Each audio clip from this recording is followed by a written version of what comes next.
Hi ആൾ Ernest അക്കാഡമിയുടെ മറ്റൊരു വീഡിയോയിലേക്ക് സ്വാഗതം. നമുക്കറിയാം RRB NTPC നോട്ടിഫിക്കേഷൻ വന്നിരിക്കുകയാണ്. ഇപ്പോൾ വന്നിരിക്കുന്നത് ഗ്രാജുവേറ്റ് ലെവൽ നോട്ടിഫിക്കേഷൻ ആണ്. അതുകൊണ്ട് തന്നെ ഗ്രാജുവേറ്റ് ലെവൽ നോട്ടിഫിക്കേഷനിൽ ഏതൊക്കെ തസ്തികകളാണ് വരുന്നത്, ഇതിന്റെ ഏറെക്കുറെ റോളുകൾ എന്തൊക്കെയാണ് എന്നറിയാൻ ഉദ്യോഗാർത്ഥികൾക്ക് താല്പര്യമുണ്ടാവും. നമ്മൾ പ്രധാനമായിട്ടും ഈ വീഡിയോയിലൂടെ അതാണ് ഡിസ്കസ് ചെയ്യാൻ പോകുന്നത്. നമുക്ക് ആദ്യമായിട്ട് എന്താണ് ഈ എക്സാമിനേഷൻ നോക്കാം. ആദ്യമായിട്ട് റെയിൽവേ റിക്രൂട്ട് ചെയ്യുന്ന വിവിധങ്ങളായിട്ടുള്ള എക്സാമിനേഷനുകളുണ്ട്. അതിൽ ഗ്രാജുവേഷൻ, അതായത് ഏതെങ്കിലും ഡിഗ്രി, അതായത് നിങ്ങൾക്ക് ടെക്നിക്കൽ ആവാം, നോൺ ടെക്നിക്കൽ ആവാം, ഈ ഒരു രീതിയിൽ നിങ്ങൾക്കുള്ള ഒരു ഡിഗ്രി, അതായത് 3 ഇയർ ഡിഗ്രിയോ അല്ലെങ്കിൽ അതെല്ലാം കൂടെയുള്ള കോമ്പൈൻഡ് ഡിഗ്രിയോ എന്തും ആയിക്കോട്ടെ, UGC റെക്കഗ്നൈസ്ഡ് ആയിട്ടുള്ള ഒരു ഡിഗ്രി നിങ്ങൾക്ക് വേണം. ആ ഡിഗ്രിയുള്ള ഉദ്യോഗാർത്ഥികൾക്ക് മാത്രം അപേക്ഷിക്കാൻ പറ്റുന്നൊരു പോസ്റ്റാണ്. ഈ ഒരു പോസ്റ്റുകളൊക്കെയും എന്താണ്, നോൺ ടെക്നിക്കൽ ആണ്. റെയിൽവേ നടത്തുന്ന നിയമനങ്ങളിൽ ടെക്നിക്കൽ എന്ന് പറയുന്നൊരു കാറ്റഗറി ഉണ്ട്, നോൺ ടെക്നിക്കൽ എന്ന് പറയുന്നൊരു കാറ്റഗറി ഉണ്ട്. ഇവിടെ നോൺ ടെക്നിക്കൽ ആണ്, അതായത് ഇവിടെ മിനിസ്റ്റീരിയൽ ആയിട്ടുള്ള റോളുകളായിരിക്കും, ഒപ്പം തന്നെ അഡ്മിനിസ്ട്രേറ്റീവ് ആയിട്ടുള്ള റോളുകളൊക്കെ നിങ്ങൾ ചെയ്യേണ്ടി വരും. അതുപോലെ തന്നെ ക്ലറിക്കൽ റോളുകളും ചെയ്യേണ്ടി വരും. ഇനി ഇത് കൂടാതെ ഇതേ തസ്തികകളുടെ തന്നെ റോളിൽ ഇവർക്ക് താഴെയായിട്ട്, അതായത് ഗ്രാജുവേറ്റ് ലെവലിൽ താഴെയായിട്ട് +2 യോഗ്യതയിൽ റിക്രൂട്ട് ചെയ്യപ്പെടുന്ന കുറച്ച് പോസ്റ്റുകളും ഉണ്ട്. +2 ലെവലിലേക്ക് പോകുമ്പോൾ നമുക്കറിയാം അത് അണ്ടർ ഗ്രാജുവേറ്റ് ലെവലാണ്. പണ്ട് പ്രീ ഡിഗ്രി എന്നൊക്കെ പറയും. അതായത് +2 ആണ് ഇവിടെ അടിസ്ഥാന യോഗ്യത. +2കാർക്ക് അപേക്ഷിക്കാൻ പറ്റും, VHSCക്കാർക്ക് അപേക്ഷിക്കാൻ പറ്റും. ഇനി അതുപോലെ NIOS വഴി നിങ്ങൾ +2 ക്വാളിഫൈഡ് ആണെങ്കിൽ അത് വെച്ച് നിങ്ങൾക്ക് അപേക്ഷിക്കാൻ പറ്റും. അതായത് +2 ആണ് ഇവിടുത്തെ അടിസ്ഥാന യോഗ്യത എന്നുള്ളതാണ്. ഇവിടെ ശ്രദ്ധിക്കേണ്ട ഒരു കാര്യം എന്ന് പറഞ്ഞാൽ 3 ഇയർ ഡിപ്ലോമ ഉള്ളവർക്ക് ഈ ഒരു പോസ്റ്റ് അപേക്ഷിക്കാൻ ഒക്കില്ല. ഇവിടെ മസ്റ്റായിട്ടും ഗ്രാജുവേഷൻ വേണമെന്നുള്ളത് വളരെ പ്രധാനപ്പെട്ട കാര്യമാണ്. അപ്പോൾ ഈ ഒരു പോസ്റ്റിൽ പ്രധാനമായിട്ടും വരുന്ന തസ്തികൾ എന്തൊക്കെയാണ്? അതായത് ഈ പോസ്റ്റിൽ പ്രധാനമായിട്ടും വരുന്നത് പറഞ്ഞാൽ station master, goods train manager, traffic assistant, chief commercial cum ticket supervisor. ഇത് ഈ അടുത്തിടെ വന്നൊരു മാറ്റമാണ്. കഴിഞ്ഞ നോട്ടിഫിക്കേഷൻ അതിന് മുമ്പൊക്കെ ഉള്ള NTPCക്ക് ഇങ്ങനെ ആയിരുന്നില്ല വിളിക്കുന്നത്. ഇപ്പോഴാണ് ഈ ഒരു പോസ്റ്റ് വന്നത്. അതായത് റെയിൽവേയിലെ ചില ചട്ടങ്ങളും ചില റൂൾസും ചില കമ്മീഷനുകളൊക്കെ തീരുമാനപ്രകാരം കുറേ പോസ്റ്റുകളെ ഇവരെ ക്ലബ് ചെയ്ത് ഒറ്റയായി. അതായത് നമുക്കറിയാം പണ്ട് TTR TTE എന്നൊക്കെ പറയുന്ന ചില പോസ്റ്റുകൾ ഉണ്ടായിരുന്നു. അതിൽ തന്നെ നമ്മൾ ലോങ് യാത്രയൊക്കെ പോകുമ്പോൾ ഇവർ നമ്മുടെ ടിക്കറ്റൊക്കെ എക്സാം ചെയ്യുന്ന ആൾക്കാരുണ്ട്.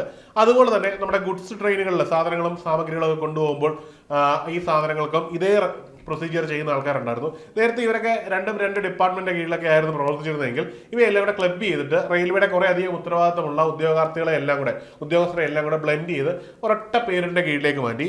CCTS എന്നാണ് പൊതുവെ ഇവരെ വിളിക്കുന്നത്. ഇപ്പം നിങ്ങൾ ട്രാവൽ ചെയ്യുമ്പോൾ ട്രെയിനിൽ TT വരുമ്പോൾ നോക്കിയാൽ മതി, അദ്ദേഹത്തിന്റെ നെഞ്ചത്ത് കുത്തിയിരിക്കുന്ന ആ പോസ്റ്റിൽ ഈ ഒരു പേരായിരിക്കും എഴുതിയിരിക്കുന്നത്.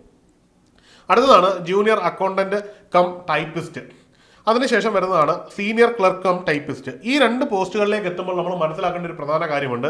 ഈ 2 പോസ്റ്റിലും നിങ്ങളുടെ ഒരു ടൈപ്പിംഗ് സ്കില്ലൂടെ അസസ് ചെയ്യപ്പെടും. അതായത് നിങ്ങൾക്ക് എത്രത്തോളം സ്പീഡിൽ ടൈപ്പ് ചെയ്യാൻ പറ്റും എന്നുള്ളത് അസസ് ചെയ്യപ്പെടും. അതായത് സാധാരണ ഇതിൽ പറയുന്ന പോലെ നിങ്ങൾക്ക് സർട്ടിഫിക്കറ്റ് ഒന്നും വേണ്ട, അതായത് സ്റ്റെനോഗ്രഫിയുടെ എന്തെങ്കിലും സർട്ടിഫിക്കറ്റ് ഒന്നും പ്രൊഡ്യൂസ് ചെയ്യേണ്ടി വരുന്നില്ല. പക്ഷേ അവരുടെ ഒരു സ്പീഡ് നിങ്ങൾ അക്യുറേറ്റ് ആയിട്ട് ചെയ്യണം. അതിന് നിങ്ങൾ ഇപ്പോഴേ പ്രാക്ടീസ് ചെയ്താൽ അതും നമുക്ക് ഓവർകം ചെയ്യാവുന്നതാണ്. ഇനിയും ആദ്യം പറഞ്ഞ സ്റ്റേഷൻ മാസ്റ്റർ എന്താണെന്ന് നോക്കാം. സ്റ്റേഷൻ മാസ്റ്റർ എന്ന് പറഞ്ഞാൽ വളരെ ഇമ്പോർട്ടൻ്റ് ആയിട്ടൊരു പോസ്റ്റാണ്. അതായത് ഒരു പ്രധാനപ്പെട്ട സ്റ്റേഷനിലെ എല്ലാ കാര്യങ്ങളും കൺട്രോൾ ചെയ്യുന്ന ഒരു അധികാരിയാണ് ഈ സ്റ്റേഷൻ മാസ്റ്റർ എന്ന് പറഞ്ഞാൽ. ഒരു പക്ഷേ ഒരു ട്രെയിൻ ഒരു സ്റ്റേഷനിൽ എൻട്രി ചെയ്ത്, അതായത് സ്റ്റേഷൻ പരിധിയിലേക്ക് എൻട്രി ചെയ്ത് എക്സിറ്റ് ചെയ്ത് പോകുന്നവരെ ആ സ്റ്റേഷന്മാർക്ക് അതിൻ്റെ ഉത്തരവാദിത്തം ഉണ്ടായിരിക്കും. അപ്പം അത്രമാത്രം റെസ്പോൺസിബിൾ ആയിട്ടൊരു പൊസിഷനാണ്. അതുപോലെ തന്നെ അത്യാവശ്യം പവർഫുൾ പൊസിഷനാണ്. റെയിൽവേയിലെ ഒരു സ്റ്റേഷനിലെ ഏറ്റവും വലിയ പരമാധികാരി എന്ന് വേണമെങ്കിൽ വളരെ സിമ്പിളായിട്ട് നമുക്ക് പറയാം. അതുപോലെ തന്നെ ഉത്തരവാദിത്തങ്ങളും റെസ്പോൺസിബിലിറ്റികളും സാലറിയും പ്രൊമോഷൻ സ്കോപ്പും വളരെയധികം ഉള്ളൊരു പോസ്റ്റാണ് ഈ ഒരു സ്റ്റേഷൻ മാസ്റ്റർ. അതിനുശേഷം വരുന്നൊരു പോസ്റ്റാണ് ഗുഡ്സ് ട്രെയിൻ മാനേജർ.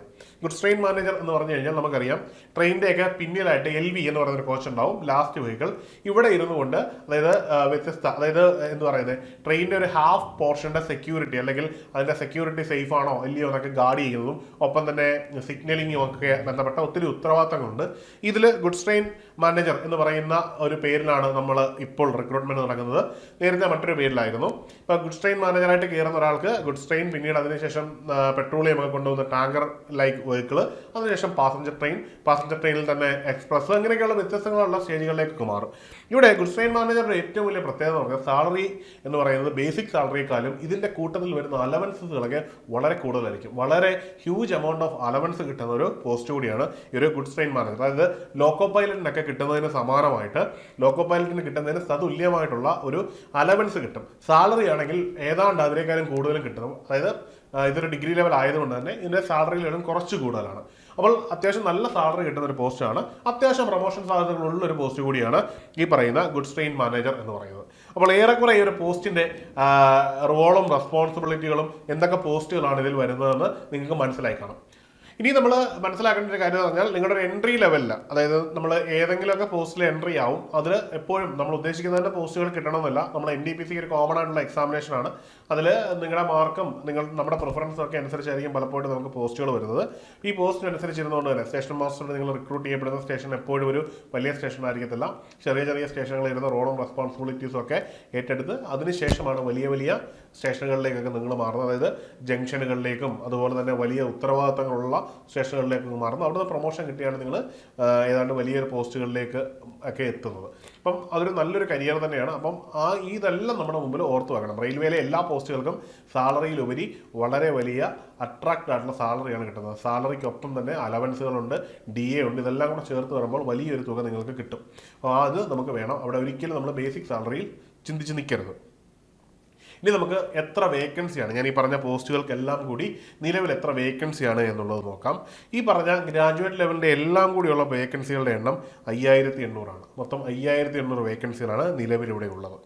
ഇനിയും നമുക്ക് ഓരോന്നിൻ്റെ വേക്കൻസികൾ നോക്കാം. ഇവിടെ നോക്കുമ്പോൾ സ്റ്റേഷൻ മാസ്റ്റർ, അതായത് ഗ്രാജുവേറ്റ് ലെവലുള്ള സ്റ്റേഷൻ മാസ്റ്റർ പോസ്റ്റുകൾ 615 വേക്കൻസികളാണ് അക്രോസ് ഓൾ ദി സോൺസ്, അതായത് റെയിൽവേയിലെ വ്യത്യസ്തങ്ങളായിട്ടുള്ള എല്ലാ സോണുകളിലും കൂടി ഉള്ളത്. മനസ്സിലായല്ലോ? ഈ സോണുകളിൽ കൂടി ഉള്ളത് എന്ന് പറയുമ്പോൾ നമ്മൾ മനസ്സിലാക്കേണ്ടത് മദ്രാസ് എന്ന് പറയുന്ന ഒരു പർട്ടിക്കുലർ റീജിയനിൽ മൊത്തത്തിലുള്ളത്. അപ്പം അതിനകത്ത് തന്നെ RRB തിരുവനന്തപുരമുണ്ട്, അതുപോലെ തന്നെ RRB മദ്രാസുമുണ്ട്. അപ്പോൾ ഓരോ സോണുകളാണ്. അപ്പം മൊത്തത്തിൽ അപ്പം നമ്മൾ ഒരിക്കലും RRB തിരുവനന്തപുരം എന്ന് കരുതിയാൽ RRB വരുന്നത്, അതായത് ചെന്നൈ സോണിൻ്റെ കീഴിൽ വരുന്ന 2 RRBകളാണ്. അപ്പം അതനുസരിച്ച് നമ്മൾ നോക്കുമ്പോൾ മുഴുവനുള്ള പോസ്റ്റുകൾ 615 ആണ്. മൊത്തം ഇന്ത്യയിലാകെ മൊത്തത്തിലുള്ള പോസ്റ്റുകളുടെ എണ്ണമാണ് ഈ പറഞ്ഞത്. ഇനിയും ഈ ഒരു പോസ്റ്റിലേക്ക് അപേക്ഷിക്കാനുള്ള പ്രായപരിധി എന്ന് പറഞ്ഞാൽ ആസ് യൂഷ്വൽ നമുക്കറിയാവുന്ന പോലെ തന്നെ എന്താണ് സാധാരണ NTPCയുടെ പ്രായപരിധി തന്നെയാണ്. കഴിഞ്ഞ വർഷം ഒരു വ്യത്യാസം ഉണ്ടായിരുന്നു. നമുക്കത് 33 എന്നുള്ളത് 3 വർഷം കോവിഡിൻ്റെ ഒരു അഡ്വാൻറ്റേജ് കിട്ടിയിരുന്നു. ഇത്തവണ 18 വയസ്സ് മുതൽ 33 വയസ്സ് വരെയാണ്. SC/ST കമ്മ്യൂണിറ്റിക്ക് ഏതാണ്ട് 5ഉം 3ഉം വയസ്സിൻ്റെ ഇളവ് ലഭിക്കും. അതിൽ തന്നെ പലപ്പോഴും അവർ ഏജ് കണക്കാക്കുന്നത് ഈ വർഷം ആദ്യമാണെങ്കിൽ പലർക്കും അപ്ലൈ ചെയ്യാൻ പറ്റില്ല. അതായത് 36 വയസ്സിൻ്റെ ക്രൈറ്റീരിയ വെച്ച് അപ്ലൈ ചെയ്യാൻ പറ്റില്ല. ഇനിയും നോട്ടിഫിക്കേഷൻ വരുന്ന ഏജിൻ്റെ ക്രൈറ്റീരിയ ഏത് മാസമാണ് എന്നതിനെ അടിസ്ഥാനമാക്കിയായിരിക്കണം നമ്മളെപ്പോഴും നമ്മുടെ ആപ്ലിക്കേഷൻ അയക്കേണ്ടത്. അടുത്തത് എഡ്യൂക്കേഷൻ ക്വാളിഫിക്കേഷൻ ആണ്. ഞാൻ പറഞ്ഞു ഏതെങ്കിലും ഒരു വിഷയത്തിൽ നിങ്ങൾക്ക് ഒരു ഡിഗ്രി ഉണ്ടായാൽ മാത്രം മതി നിങ്ങൾക്ക് ഈ പോസ്റ്റിലേക്ക് അപേക്ഷിക്കാവുന്നതാണ്. അപ്പോൾ എല്ലാവരും ഓർത്തിരിക്കുക, ഈ ഒരു പോസ്റ്റ് വളരെ പ്രസ്റ്റീജിയസ് ആയിട്ടുള്ള വളരെ ഗ്ലാമറസ് ആയിട്ടുള്ള ഒരു പോസ്റ്റാണ്. ഈ ഒരു പോസ്റ്റിന് അപേക്ഷിക്കാൻ വേണ്ടത് വെറും ഡിഗ്രി മാത്രമാണ്. ഇനി എങ്ങനെയാണ് റിക്രൂട്ട്മെന്റ് പ്രൊസീജിയർ നോക്കാം. അതായത് റിക്രൂട്ട്മെന്റ് പ്രധാനമായിട്ടും പോകുന്നത് 2 കമ്പ്യൂട്ടർ ബേസ്ഡ് എക്സാമിനേഷൻ ഉണ്ട്. ആദ്യമായിട്ട് ഇതിനകത്തൊരു CBT 1 എക്സാമിനേഷൻ ഉണ്ട്. അത് ശരിക്കും ഒരു എലിമിനേഷൻ എക്സാമിനേഷൻ ആണ്. എലിമിനേഷന് ശേഷം അടുത്ത CBT 2 എക്സാമിനേഷൻ ഉണ്ടാവും. അതൊരു ഷോർട്ട് ലിസ്റ്റ് ചെയ്ത കാൻഡിഡേറ്റ്സിന്റെ എക്സാം ആയിരിക്കും. CBT 2ന് ശേഷം നിങ്ങൾക്ക് പ്രധാനമായിട്ടും ഒരു CBT എക്സാം, അതായത് നിങ്ങളുടെ ഒരു കമ്പ്യൂട്ടർ ബേസ്ഡ് ആയിട്ടുള്ള ഒരു അസസ്മെന്റ് ആണ്. അതിനുശേഷം നിങ്ങളുടെ ഡോക്യുമെന്റ്സ് ആണ് വെരിഫൈ ചെയ്യുന്നത്. ഡോക്യുമെന്റ് വെരിഫിക്കേഷന് ശേഷം മെഡിക്കൽ എക്സാമിനേഷൻ ഉണ്ട്. ഇത്രയും പ്രൊസീജിയർ കടന്നെങ്കിൽ മാത്രമേ നിങ്ങൾക്ക് ഒരു പോസ്റ്റിലേക്ക് എത്താൻ കഴിയുകയുള്ളൂ. ഇനി എക്സാമിനേഷനിൽ എന്തൊക്കെ കണ്ടന്റുകളാണുള്ളത് നോക്കാം. ആദ്യമായിട്ട് മാത്തമാറ്റിക്സ് ആണ്. CBT 1ൽ 30 മാർക്കിനാണുള്ളത്. ഇനി CBT 2ലേക്ക് എത്തുമ്പോൾ മാത്തമാറ്റിക്സിന്റെ മാർക്ക് 30 നിന്ന് 35 മാറും. അടുത്തത് ജനറൽ ഇന്റലിജൻസ് ആൻഡ് റീസണിംഗ് ആണ്. അത് CBT 1ൽ 30ഉം CBT 2ൽ 35ഉമാണ്. ഇനിയും ജനറൽ അവയർനെസ്സിന് CBT 1ൽ 40 മാർക്കും CBT 2ൽ അത് 50 മാർക്കുമായിട്ട് കൂടുന്നു എന്നുള്ളതാണ്. ഇവിടെ 100 ചോദ്യങ്ങളാണ് നമുക്കുള്ളത്. CBT 1ൽ 100 ക്വസ്റ്റ്യനുകളും 100 മാർക്കുമാണ് ഉള്ളത്. ഇത് ചെയ്യുന്നതിനായിട്ട് നമുക്ക് 90 മിനിറ്റ് ആണ് ലഭിക്കുന്നത്. അതുപോലെ തന്നെ അടുത്ത സ്റ്റേജിലേക്ക് എത്തുമ്പോൾ 120 ചോദ്യവും 120 മാർക്കും 90 മിനിറ്റുമാണ് നമുക്ക് ലഭിക്കുന്നത്. അതായത് CBT 2ൽ എത്തുമ്പോഴത്തെ ഏറ്റവും വലിയ പ്രത്യേകത എന്ന് പറഞ്ഞു കഴിഞ്ഞാൽ ക്വസ്റ്റ്യനുകളുടെ എണ്ണം കൂടുകയും ചെയ്യുവാനുള്ള സമയം പഴയതുപോലെ നിലനിർത്തുകയും ചെയ്യുന്നു എന്നുള്ളതാണ് ഏറ്റവും വലിയ പ്രത്യേകത. അതായത് കുറച്ച് സമയം കൊണ്ട് കൂടുതൽ ചോദ്യങ്ങൾ ചെയ്യണം. ക്വസ്റ്റ്യൻ നിലവാരം CBT 1നേക്കാളും കൂടുതലായിരിക്കും എന്നതും വളരെ പ്രധാനപ്പെട്ട കാര്യമാണ്. ഇതാണ് പ്രധാനമായിട്ടും ഇതിന്റെ കണ്ടന്റ് ആയിട്ട് വരുന്നത്. അപ്പോൾ ഏറെക്കുറെ സിമിലർ ആയിട്ടുള്ള ആദ്യം തുടങ്ങുന്ന പ്രിപ്പറേഷൻ, അതായത് CBT 1ൽ തുടങ്ങുന്ന അതേ പ്രിപ്പറേഷൻ അതേ ഇന്റൻസിയോട് തന്നെ കണ്ടിന്യൂ ചെയ്ത് കഴിഞ്ഞാൽ CBT 2ൽ നമുക്ക് നല്ല മാർക്കോടുകൂടി മുമ്പോട്ട് പോകാൻ പറ്റും. CBT 2ന് പ്രത്യേകിച്ച് ആഡ് ഓൺ ആയിട്ട് നമ്മളൊന്നും പഠിക്കേണ്ട. നമ്മൾ ചെയ്യുന്ന ആ ഒരു സ്കില്ല് കൂട്ടുക എന്നുള്ളതാണ്. മാത്സിന്റെയും റീസണിങ്ങിന്റെയും ഒക്കെ ചെയ്യുവാനുള്ള ടൈമിങ് കൂട്ടുക എന്നുള്ളത്. മുൻവർഷ ചോദ്യ പേപ്പറുകൾ വളരെയധികം റിപ്പീറ്റ് ചെയ്ത് വർക്കൗട്ട് വർക്കൗട്ട് ചെയ്യുക എന്നുള്ളത് ബാക്കിയാണ് നമുക്ക് ഈ ഒരു പോസ്റ്റിലേക്ക് എത്തുവാനുള്ള എളുപ്പമാർഗം. ഇനിയും എന്നതാണ് ഈ ഒരു പോസ്റ്റിന്റെ അപേക്ഷ തുടങ്ങുന്നത്, അല്ലെങ്കിൽ എന്നത്തേക്ക് ഇതിന്റെ ആപ്ലിക്കേഷൻ വിൻഡോ ഓപ്പൺ ആകും എന്നൊക്കെയുള്ളത് നിങ്ങൾക്ക് അറിയണം. അത് പ്രധാനമായിട്ടും ഓൺലൈൻ ആപ്ലിക്കേഷൻ തുടങ്ങിയത് 21/10/2025 അതായത് 21/10/2025 ഈ ഒരു പോസ്റ്റിലേക്ക്, അതായത് NTPC ഗ്രാജുവേറ്റ് ലെവലിലേക്ക് അപേക്ഷിക്കാനുള്ള സമയം തുടങ്ങിയിരിക്കുകയാണ്. ഇപ്പോൾ നിങ്ങൾക്ക് അപേക്ഷിക്കാവുന്നതാണ്. അതായത് നിങ്ങൾക്ക് ഓൺലൈനായിട്ട് റെയിൽവേയിൽ സാധാരണ രീതിയിൽ നമ്മൾ വൺ ടൈം രജിസ്റ്റർ ചെയ്തിട്ടുണ്ടാവും. വൺ ടൈം രജിസ്റ്റർ ചെയ്യാത്തവർക്ക് ഒന്നേന്ന് രജിസ്റ്റർ ചെയ്യാം. അതുവഴി നിങ്ങൾക്ക് ചെയ്യാവുന്നതാണ്. ഇനി എങ്ങനെയാണ് വൺ ടൈം രജിസ്റ്റർ ചെയ്യണമെന്ന് അറിയണമെങ്കിൽ നമ്മുടെ ചാനൽ തന്നെ രജിസ്റ്റർ ചെയ്യുന്ന വീഡിയോ കൊടുത്തിട്ടുണ്ട്. അതേപോലെ നിങ്ങൾക്ക് ചെയ്യാവുന്നതാണ്. ഇനിയും ആപ്ലിക്കേഷൻ വിൻഡോ എന്നാണ് ക്ലോസ് ആവുന്നത്, എന്നാണ് ഇത് അപേക്ഷിക്കേണ്ടത് ലാസ്റ്റ് ഡേറ്റ് നോക്കാം. അത് 20/11/2025 ഇത് അപേക്ഷിക്കാനുള്ള അവസാന തീയതി എന്ന് പറയുന്നത്. ഇതിന് ഫീസ് ഉണ്ട്. ഫീസ് 22/11/2025 നിങ്ങൾ അടച്ചാൽ മതി. അതായത് ഒരു ദിവസം കൂടി എക്സ്ട്രാ തരുന്നുണ്ട്. ഈ ഒരു തീയതിയിലാണ് നിങ്ങൾ അടയ്ക്കേണ്ടത്. റെയിൽവേയുടെ എക്സാമിനേഷന്റെ രീതി എന്ന് പറഞ്ഞാൽ നിങ്ങൾ അടയ്ക്കുന്ന എക്സാമിനേഷന്റെ ഫീയുടെ എക്സാം ഫീക്ക് ശേഷം, അതായത് ഒരു ആഡ് ഓൺ എമൗണ്ട് വാങ്ങും, ഏതാണ്ട് 500 രൂപ വാങ്ങും. അതിൽ പ്രോസസിംഗ് ചാർജും എക്സാം ഫീയും, അതായത് ഏതാണ്ട് 100-125 രൂപ മാത്രമേ റെയിൽവേ എടുക്കുകയുള്ളൂ. ബാക്കി പേയ്മെന്റ് മുഴുവൻ നിങ്ങൾ എക്സാം അറ്റൻഡ് ചെയ്താൽ, നിങ്ങൾ എക്സാമിന് ഹാജരായി അറ്റൻഡ് ചെയ്താൽ ആ തുക മുഴുവൻ തിരിച്ച് നിങ്ങളുടെ അക്കൗണ്ടിലേക്ക് റീഫണ്ട് ചെയ്ത് തരും എന്നത് വളരെ പ്രധാനപ്പെട്ട ഒരു കാര്യമാണ്. ഇനിയും റെയിൽവേ ആഡ് ഓൺ ആയിട്ട് പുതിയൊരു ഫീച്ചേഴ്സ് കൂടി തന്നിട്ടുണ്ട്. മറ്റൊന്നുമല്ല, നമ്മൾ അപേക്ഷിക്കുമ്പോൾ അതിൽ എന്തെങ്കിലും തരത്തിലുള്ള മിസ്റ്റേക്സ് വന്നാൽ, അതിൽ ഏറ്റവും പ്രധാനപ്പെട്ട കാര്യം നമ്മൾ ഓർക്കേണ്ടത്, നമ്മൾ സെലക്ട് ചെയ്യുന്ന RRBയും സോണും ഒന്നും പിന്നീട് നമുക്ക് മാറ്റാൻ പറ്റില്ല. അതൊഴികെയുള്ള ചില കാര്യങ്ങളാണ് നമുക്ക് മാറ്റാൻ പറ്റുന്നത്. ആ മാറ്റത്തിന് റെയിൽവേക്ക് ഓരോ ചേഞ്ചിനും നമ്മൾ പൈസ അടയ്ക്കാനും ബാധ്യസ്ഥരാണ്. അപ്പോൾ അത് നിങ്ങളവിടെ ശ്രദ്ധിക്കേണ്ട. അതിനുള്ള സമയം കൂടി റെയിൽവേ തന്നിട്ടുണ്ട് എന്ന് മാത്രം ഓർക്കുക. നിങ്ങൾ അപേക്ഷിക്കുമ്പോൾ കൃത്യമായിട്ട് അപേക്ഷിക്കാൻ നോക്കുക. യാതൊരുവിധ തെറ്റുകളും വരുത്താതിരിക്കുക. വരുത്തിയാൽ അതിൽ പ്രധാനപ്പെട്ട കോറായിട്ടുള്ള പല കാര്യങ്ങളും നമുക്ക് മാറ്റാനൊക്കില്ല.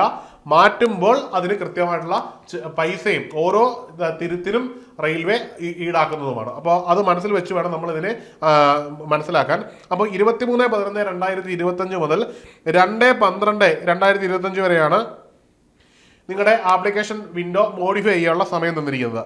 അതുപോലെ തന്നെ മറ്റൊരു കാര്യം കൂടിയുണ്ട്. 3/12/2025 മുതൽ 7/12/2025 നിങ്ങൾക്ക് സ്ക്രൈബിനെ വെച്ച് എക്സാം എഴുതണമെങ്കിൽ, അതായത് നിങ്ങൾക്ക് സമയത്ത് എഴുതാൻ എന്തെങ്കിലും ബുദ്ധിമുട്ടുള്ളവരാണെങ്കിൽ സ്ക്രൈബിനെ വെച്ച് അപേക്ഷിക്കണമെങ്കിൽ അതിനുള്ള അവസരവും റെയിൽവേ നൽകുന്നുണ്ട്. ഈ ഒരു ഡേറ്റിനകത്ത് നിങ്ങൾ ഈ ഒരു പോസ്റ്റിന്, ഈ ഒരു കാര്യത്തിന് വേണ്ടി നിങ്ങൾ അപേക്ഷിച്ചാൽ മതിയാവും. നിങ്ങൾക്ക് സ്ക്രൈബ് അവൈലബിൾ ആണ്. അപ്പോൾ ഇത്രയുമാണ് നമുക്ക് ഈ ഒരു പോസ്റ്റിനെ പറ്റി പറയാനുള്ളത്. അതിൽ തന്നെ സ്റ്റേഷൻ മാസ്റ്റർ എന്താണ്, റോൾ എന്താണെന്ന് മനസ്സിലായി. ഓൾ ഓവർ എല്ലാ പോസ്റ്റുകളുടെയും കാര്യം ഞാൻ പറഞ്ഞിട്ടുണ്ട്. അതിൽ തന്നെ സ്റ്റേഷൻ മാസ്റ്റർ ഉള്ള ഇമ്പോർട്ടൻസും അത് ഏത് തരത്തിലാണ് വർക്ക് ചെയ്യുന്നതൊക്കെ നിങ്ങൾക്ക് വ്യക്തമായി കാണുമെന്ന് കരുതുന്നു. ഇനിയും പറയാനുള്ളത് നിങ്ങളുടെ പഠനത്തെ പറ്റിയാണ്. ഇത്രയും ഗ്ലാമറസ് ആയിട്ടുള്ള ഒരു പോസ്റ്റിന് നിങ്ങൾക്ക് തയ്യാറെടുക്കാനുള്ള സുവർണ്ണ അവസരമാണ് വന്നിരിക്കുന്നത്. RRB NTPC കോഴ്സുകൾ ഏണസ്റ്റ് അക്കാഡമിയിൽ അവൈലബിൾ ആണ്. ഓൺലൈനായിട്ടും ഓഫ്ലൈനായിട്ടും ക്ലാസ്സുകൾ അവൈലബിൾ ആണ്. ഓഫ്ലൈനായി ക്ലാസ്സുകൾ നമുക്ക് അടൂർ ക്യാമ്പസിലാണ് അവൈലബിൾ ആയിട്ടുള്ളത്. ഓൺലൈൻ ക്ലാസ്സുകൾക്ക് നമ്മുടെ ആപ്പ് ഡൗൺലോഡ് ചെയ്താൽ മതിയാവും. അപ്പോൾ ഏറ്റവും വ്യക്തവും കൃത്യവുമായി പഠിച്ച് എത്രയും പെട്ടെന്ന് റെയിൽവേയിലെ ഇത്രയും ഗ്ലാമറസ് ആയിട്ടുള്ള ജോലി സ്വന്തമാക്കാനുള്ള ഈ അവസരം നിങ്ങൾ ഉപയോഗപ്പെടുത്തുക. എത്രയും പെട്ടെന്ന് കോഴ്സിൽ ജോയിൻ ചെയ്ത് നമുക്ക് മുമ്പോട്ട് പോകാം. എല്ലാവർക്കും വിജയാശംസകൾ. മറ്റൊരു വീഡിയോയിൽ കാണാം. Good bye.